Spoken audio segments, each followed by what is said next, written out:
अब आगे हम लोग बहुपद के अलग अलग प्रकार को समझेंगे, जिसे बहुपद के घात के तौर पर ही बांटा जाता है। तो सबसे पहले तो हम लोगों को समझना है बहुपद के प्रकार। बहुपद के प्रकार अर्थात टाइप्स ऑफ पॉलिनोमियल।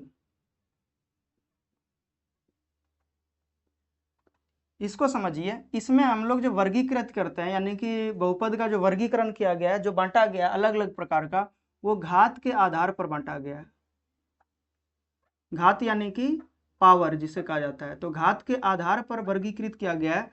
तो अगर हम लोग देखेंगे कि जो बहुपद होता है उसमें अगर चर का जो घात है अगर 1 होगा तो उसको अलग वर्ग में रखेंगे। फिर अगर मान लीजिए कि अगर घात 2 हो जाए तो उसको अलग कुछ नाम से बोला जाएगा। तो इस प्रकार से यानी कि ये वर्गीकृत किया गया है। तो सबसे पहला जो यानी कि वर्गीकरण है, यानी कि पहला जो भाग है वो रैखिक बहुपद होता है, जिसको लीनियर पॉलिनोमियल भी कहा जाता है।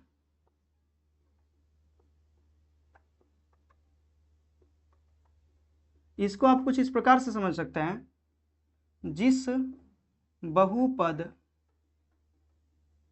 के चर का, जिस बहुपद में, ऐसे करके लिखना अच्छा होगा, जिस बहुपद में चर का अधिकतम घातांक 1 हो, वह रैखिक बहुपद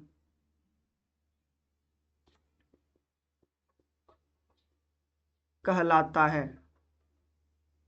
यहाँ पे आप समझिए कि जब भी हम लोग कोई बहुपद को देखेंगे और उसमें चर का अधिकतम घातांक 1 होगा, मतलब एक से ज्यादा चर, एक से ज्यादा अगर घात नहीं देखने मिले, 2 3 4 अगर ये नहीं लिखा रहे, सिर्फ कोई चर लिखा रहे और उस पर पावर 1 रहे, तो इस स्थिति में हम लोग उसको रैखिक बहुपद कहेंगे। एग्जाम्पल के तौर पर हम लोग देख सकते हैं इस तरह से 2x + 5 3y - 4 x - 5 2y + 3 इत्यादि।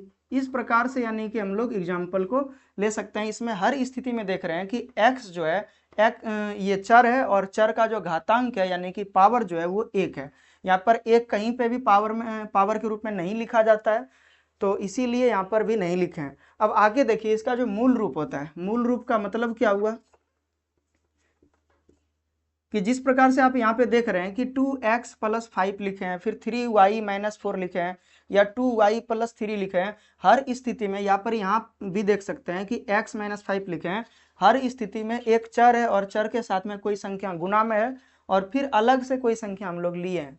तो यहाँ पर 2 के अलावा भी तो कुछ ले सकते हैं, 3 भी ले सकते हैं, 4 भी ले सकते हैं, 5 भी ले सकते हैं, यहाँ पर भी तो कुछ ले सकते हैं। ठीक है, तो उस स्थिति में हम लोग देखते हैं कि अलग अलग हम लोगों के पास बहुपद प्राप्त हो जाता है। लेकिन अगर सारे बहुपद को किसी एक टर्म के रूप में या किसी एक पद के रूप में परिभाषित करना पड़े, तो उसको किस प्रकार से परिभाषित करेंगे, वही मूल रूप कहलाएगा। तो मूल रूप में जो है वो इसका जो यानी कि रैखिक बहुपद का जो मूल रूप है वो ax + b के तौर पर यानी कि लिखा जाता है। कहने का अर्थ क्या हुआ कि जो x है यहाँ पर भी x ही लिखे हैं। अब x के साथ में कोई संख्या गुना में हो सकता है, तो यहाँ पर देखिए a बराबर हम लोग ले लिए हैं, यानी कि कोई संख्या ले सकते हैं सिर्फ 0 को छोड़ के। तो यहाँ पर लिख देना है साथ में कि a ≠ = 0 हो सकता है, मतलब कभी भी a का मान 0 नहीं होगा। अगर a का मान 0 रखेंगे तो a गुना यानी कि 0 गुना x हो जाएगा, तो 0 हो गया और पूरे यानी कि समीकरण ही एक तरह से खराब हो जाएगा।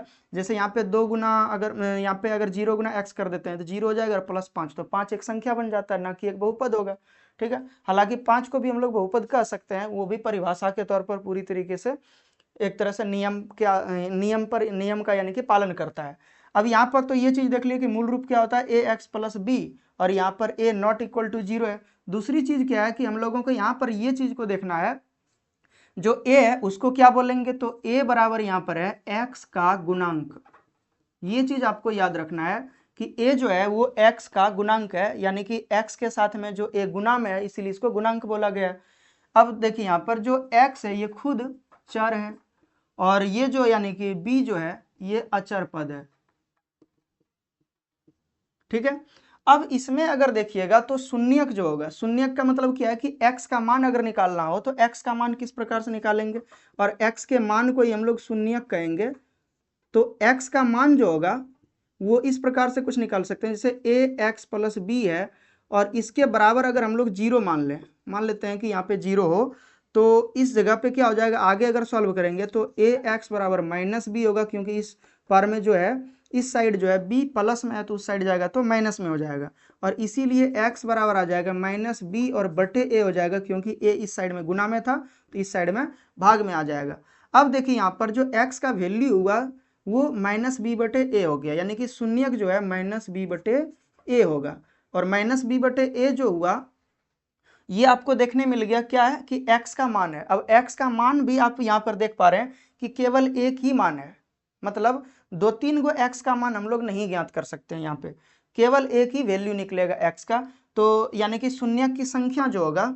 अच्छा, इसको एक चीज और आपको याद रखना है कि इसे अल्फा द्वारा सूचित करते हैं, मतलब x का जो वैल्यू होता है उसको अल्फा बीटा गामा इस तरह के यानी कि एक तरह से अक्षरों के द्वारा सूचित करते हैं। तो यहाँ पर पहला जो यानी कि बहुपद का यानी कि रैखिक बहुपद का जो पहला शून्यक है उसको अल्फा से सूचित कर लिए। अब देखिए शून्यक की संख्या भी लिखेंगे हम लोग, शून्यक की संख्या, तो आपको यहाँ पर पता ही है, दिख ही रहा है कि केवल एक ही वैल्यू निकला एक्स का मान। ठीक है, तो x का मान अगर एक ही निकला है तो हम लोग लिखेंगे एक, शून्यक की संख्या जो है वो एक है। उसी प्रकार से यहाँ पर भी अगर आप देखिएगा जैसे x माइनस 5 है तो x माइनस 5 बराबर 0 रखिएगा तो x बराबर क्या हो जाएगा, इस साइड से प्लस में 5 चले जाएगा उधर, तो यही चीज यानी कि शून्यक कहलाता है। तो x का जो वैल्यू निकला वो केवल एक ही वैल्यू निकला और 2-3 वैल्यू नहीं निकला, तो यही चीज कहना चाह रहे थे कि रैखिक बहुपद के शून्यक की संख्या केवल एक होता है।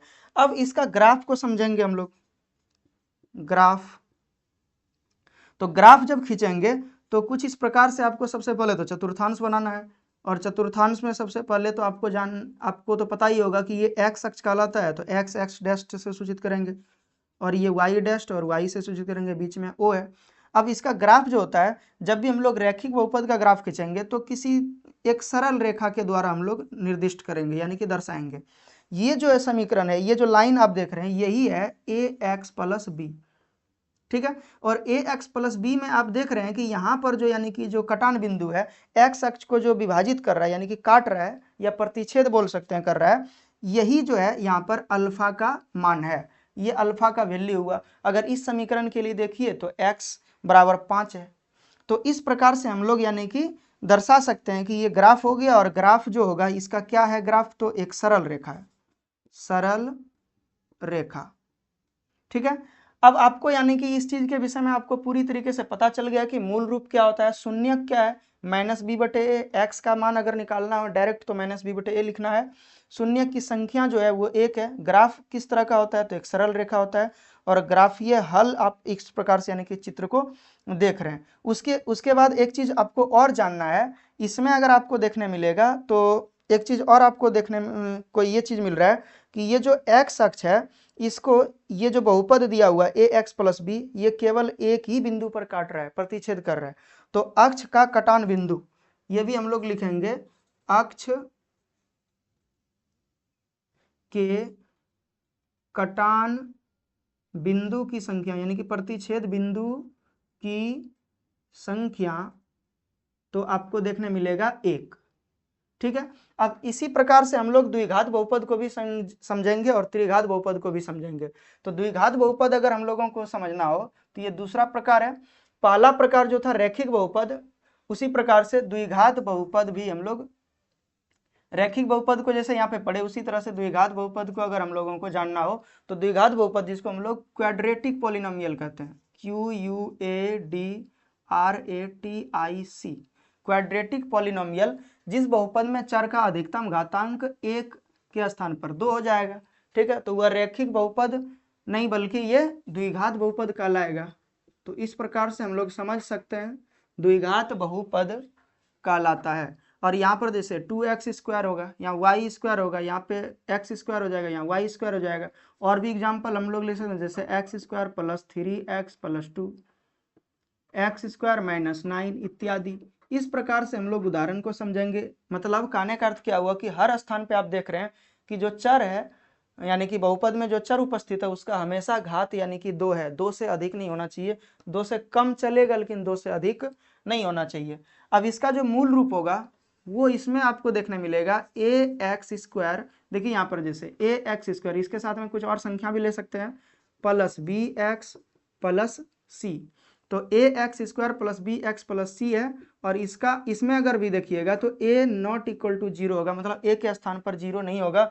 अगर a के स्थान पर 0 ले लेते हैं तो x² वाला जो पद है वो पूरी तरीके से खत्म हो जाएगा, और ये द्विघात बहुपद ना होकर के ये रैखिक बहुपद बन जाएगा। अब यहाँ पर देखिए a जो है वो x² का गुणांक है, उसके बाद यहाँ पर b जो है x का गुणांक है। देखिए यहाँ पर ये जो a है x² का गुणांक है, और x ये जो b है वो x का गुणांक कहलाएगा, तो x का गुणांक लिखेंगे। उसी प्रकार से c जो है यहाँ पर अचर पद है, अचर पद, एवं x जो है वो चर है। तो इस प्रकार से आप समझ चुके हैं। अब देखिए शून्यक जब हम लोग निकालेंगे तो शून्यक की संख्या इसमें 2 होता है, और शून्यक जब आप निकालिएगा ax² plus bx plus c से, अगर पूर्ण वर्ग विधि से आप बनाइएगा तो ये कुछ इस प्रकार से आएगा, minus b plus minus b² minus 4ac बटे 2a। हाँ, अब यदि अगर हम लोग यहाँ पर देख रहे हैं कि शून्यक को अगर हम लोगों को निकालना होगा तो इसी में यानी कि मूल रूप में ही ax² plus bx plus c को ही जब पूर्ण वर्ग विधि द्वारा हल करेंगे तो कुछ इस प्रकार से हमारे पास x का जो है वो मान आएगा। अब x का मान जो आएगा इसमें आप देख पा रहे हैं कि एक पॉजिटिव में आएगा और एक निगेटिव में आएगा, या तो फिर यहाँ पर देखिए माइनस b, एक बार प्लस वाला लेंगे एक बार माइनस वाला लेंगे, तो यहाँ पर जो अल्फा होगा यानी कि पहला बहुपद को हम लोग अल्फा बोलेंगे, तो अल्फा बराबर minus b plus b² minus 4ac और बटे 2a लिखेंगे, और फिर कॉमा अगर देंगे यहाँ पे, अगर बीटा बराबर निकालना हो हम लोगों को तो बीटा का वैल्यू देखिए यहाँ पर ये जो प्लस वाला लिए हैं एक बार, तो एक बार माइनस वाला ले लेंगे तो ये बीटा का लाएगा, minus b minus b² minus 4ac बटे 2a। अब इसमें कोई फिक्स नहीं है कि ये प्लस वाला ही अल्फा में होगा और माइनस वाला बीटा में होगा, हम लोग कोई भी किसी के साथ एक्सचेंज कर सकते हैं, उससे कोई प्रॉब्लम नहीं होगा। अब यहाँ पर देखिए हमारे पास शून्य की संख्या तो 2 प्राप्त हो गया, यानी कि एक अल्फा और एक बीटा। तो ये भी आपको याद रखना है कि द्विघात बहुपद में शून्य की संख्या जो होता है वो 2 होता है, एक को अल्फा बोलते हैं और दूसरे को बीटा बोलते हैं। ग्राफ जो होता है, जब भी हम लोग इसका ग्राफ खींचेंगे द्विघात बहुपद का तो कुछ इस प्रकार से ग्राफ होगा। जब यहाँ पर अगर मान लीजिए कि ये x अक्ष हो गया और ये y अक्ष हो गया, तो x और x डैश लिखेंगे और ये y डैश और ये y लिखेंगे। यहाँ पर जब मूल बिंदु का O से दर्शाते हैं तो इसके बाद जब ग्राफ हम लोग खींचेंगे तो कुछ इस प्रकार से ग्राफ आपको देखने मिलेगा, इस प्रकार से। या फिर हम लोग अगर दूसरे तरीके से बनाने का प्रयास करें तो कुछ इस प्रकार से बनेगा, x x dash y dash y, यहाँ पर 0 लेना है तो कुछ इस प्रकार से बनेगा। तो ये द्विघात बहुपद का यानी कि शून्य द्विघात बहुपद का ग्राफ है। अब यहाँ पर देखिए इसमें आपको क्या देखने मिल रहा है कि जो x अक्ष है द्विघात बहुपद 2 बार प्रतिच्छेद कर रहा है x अक्ष को, एक यहाँ पर एक यहाँ पर, तो यही वैल्यू अल्फा कहलाता है और ये वैल्यू बीटा कहलाता है। उसी प्रकार से यहाँ पर देखिए ये अल्फा कहलाएगा और ये बीटा कहलाएगा, मतलब दो जो शून्यक है वो x का ही 2 वैल्यू है जो ग्राफ में हम लोग देख पा रहे हैं। तो यहाँ पर x अक्ष के, या तो हम लोग बोल सकते हैं अक्ष के कटान बिंदु की संख्या जो देख रहे हैं 2 है, 2 जगह पे, यानी कि जो बहुपद का जो आलेख है px, यही px कहलाएगा यानी कि बहुपद, और बहुपद का जो यानी कि आलेख है वो x अक्ष को 2 बिंदु पे प्रतिच्छेद कर रहा है, यहाँ पे भी 2 बिंदु पे प्रतिच्छेद कर रहा है। और इसका जो ग्राफ का जो नाम होगा, जैसे हम लोग सरल रेखा लिखे थे रैखिक बहुपद के लिए, उसी तरह से द्विघात बहुपद के लिए यहाँ पर बोलेंगे परवलय। इस प्रकार के आकृति को हम लोग कहते हैं परवलय, जिसको पाराबोला भी कहा जाता है। तो ये आपको याद रखना है। तो जितना भी इसमें डिटेल से दिया गया है हर एक चीज आपको अच्छे से याद रखना है। अब बहुपद का ही तीसरा प्रकार है त्रिघात बहुपद, ठीक है। तो त्रिघात बहुपद हम लोग इस प्रकार से यानी कि डिफाइन कर सकते हैं, जिसको हम लोग इंग्लिश में क्यूबिक पॉलिनोमियल कहते हैं, क्यूबिक पॉलिनोमियल। तो इसमें लिखेंगे जिस बहुपद में चर का अधिकतम घात, घातांक या घात बोल सकते हैं 3 हो, वह त्रिघात बहुपद कहलाता है। और इसमें आप यहाँ पे एग्जाम्पल के तौर पे कुछ इस प्रकार से ले सकते हैं, 3 घात का यानी कि तीन पावर आपको देखने मिलेगा, जैसे 3x³ plus 2x² minus x और प्लस 5, या x³ माइनस 27, या 2x³ प्लस 3x² माइनस 9। इस प्रकार से हम लोगों को देखने मिलेगा अधिकतर, यानी कि अधिकतम जो घातांक होगा वो 3 होगा, 3 से अधिक नहीं होगा। अगर 3 से अधिक होगा तो वो चतुष्घात में चले जाएगा। अब इससे ज्यादा तो हम लोगों को पढ़ना नहीं है हालांकि, लेकिन यहाँ पर आपको देखने मिलेगा कि अधिकतम घातांक अगर 3 हो, चर का कहीं भी अगर किसी भी बहुपद में अगर देख रहे हैं कि अधिकतम घातांक 3 हो तो वो त्रिघात बहुपद कहलाएगा। अधिकतम घातांक अगर 2 हो तो द्विघात बहुपद, और अधिकतम घातांक अगर 1 ही हो तो उसको रैखिक बहुपद के तौर पे हम लोग जानते हैं। अब इसका मूल रूप जो होगा वो कुछ इस प्रकार का होगा जैसे ax³ plus bx² plus cx और प्लस d।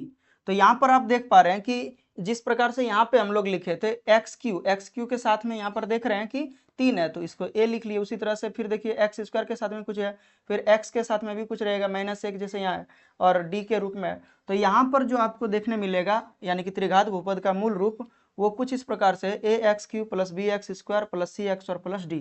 अब यहाँ पे भी वही कंडीशन है जिस प्रकार से आप पहले भी समझ चुके हैं कि a के स्थान पर 0 नहीं हो सकता है, यानी कि a नॉट इक्वल टू 0 होगा। दूसरा चीज क्या है कि इसके विषय में आपको ये भी जानना है कि जो a है वो x³ का गुणांक कहलाता है। उसके बाद अगर b को हम लोग लिखेंगे तो b जो है वो x² का गुणांक है। उसके बाद c जो है x का गुणांक है, और d जो है अचर पद है, और इस समीकरण में x चर है। तो इस प्रकार से यहाँ पे आप देख पा रहे हैं कि हर एक यानी कि पद को हम लोग अच्छे से समझ लिए कि क्या क्या, यानी कि किस किस को हम लोग क्या क्या बोल सकते हैं। तो यहाँ पर देख रहे हैं कि a को हम लोग x³ का गुणांक कहेंगे, b को x² का गुणांक, c को x का गुणांक, और d को अचर पद कहेंगे। अब x को हम लोग चर कह रहे हैं। अब इसमें जब त्रिघात बहुपद है, जिस प्रकार से रैखिक बहुपद में x का एक वैल्यू ज्ञात कर सकते थे, द्विघात बहुपद में x का 2 वैल्यू ज्ञात होता था, उसी प्रकार से यहाँ पर जब 3 पावर है तो x का 3 यानी कि शून्यक प्राप्त होगा। ठीक है, जिसको हम लोग अल्फा, बीटा और गामा से सूचित करेंगे। ठीक है, ये चीज आपको याद रखना, अल्फा, बीटा और गामा। इसको निकालने के लिए हम लोग गुणनखंड विधि से ही यानी कि बनाएंगे। जब भी हमारे पास सवाल दिया हुआ रहेगा तो गुणनखंड विधि से ज्ञात करना है। इसके लिए कोई व्यंजक नहीं दिया हुआ होता है, और ना ही इसको आसानी से हम लोग निकाल सकते हैं। तो गुणनखंड विधि द्वारा जब हम लोग ज्ञात करेंगे, इससे 3 यानी कि x का वैल्यू जो निकलेगा, पहले को अल्फा बोलेंगे, दूसरे को बीटा और तीसरे को गामा। अब शून्यक की संख्या जो होगी यहाँ पर देखिए 1 2 3 है, तो शून्यक की संख्या 3। और उसके बाद x अक्ष का जो कटान बिंदु होगा उसको हम लोग ग्राफ पहले बनाएंगे, उसके बाद फिर समझना है। जैसे यहाँ पर देखिए ये y अक्ष है तो y डैश और y, उसी तरह से यहाँ पर ये जो है x अक्ष है तो इधर x लिखेंगे और इधर x डैश, बीच में मूल बिंदु है तो 0। और उसके बाद जब हम लोग त्रिघात बहुपद के ग्राफ को खींचते हैं तो कुछ इस प्रकार से आपको देखने मिलेगा। इसका कोई फिक्स नाम नहीं है। तो ग्राफ जो आप देख पा रहे हैं, जिस प्रकार से पहले हम लोग रैखिक बहुपद को जब पढ़े थे उसमें सरल रेखा आया था ग्राफ, यानी कि जो px का जो बहुपद था उसका ग्राफ जब हम लोग खींचे थे तो वो सरल रेखा आया था। द्विघात बहुपद के लिए जो हम लोग ग्राफ खींचे थे उसमें यानी कि एक परवलय के आकार का हुआ था। लेकिन इस प्रकार के आकृति के लिए हम लोगों के पास कोई फिक्स नाम नहीं है। तो ग्राफ में सिर्फ ये चित्र आपको जानना है। उसके बाद शून्य की संख्या तो पता ही हो गया, यही यानी कि यहाँ पर अल्फा है, ये बीटा है और ये गामा। तो अल्फा, बीटा और गामा जो 3 शून्यक दिया हुआ है ये कुछ इस प्रकार से है, 1 2 और 3।